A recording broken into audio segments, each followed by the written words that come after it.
24 કલાક બાદ ભીષણ ગરમીના ટોર્ચરથી ગુજરાતને મળશે આંશિક રાહત। આજે સૌરાષ્ટ્ર, કચ્છ અને ઉત્તર ગુજરાતમાં ઓરેન્જ એલર્ટ, તો અમદાવાદ સહિત 6 જિલ્લાઓમાં યલો એલર્ટ।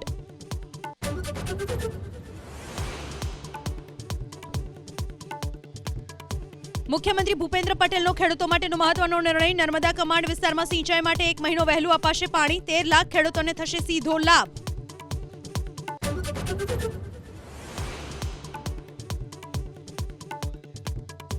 રાહુલ ગાંધીના ગુજરાત પ્રવાસનો વધુ એક કાર્યક્રમ તૈયાર। 15મી એપ્રિલે રાहुल गांधी ફરી આવશે ગુજરાત। જિલ્લા પ્રમુખોની નિમણૂક અંગે રાहुल गांधी કરશે बैठक। डिस्ट्रिक्ट कमेटी और डिस्ट्रिक्ट प्रेसिडेंट को हम पार्टी का फाउंडेशन बनाने जा रहे हैं।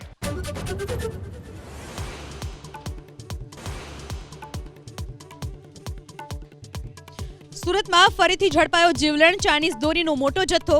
પાંડેસરા જીઆઈડીસીના ગોડાઉનમાંથી 1.75 કરોડની ચાઇનીઝ દોરીનો જથ્થો જપ્ત।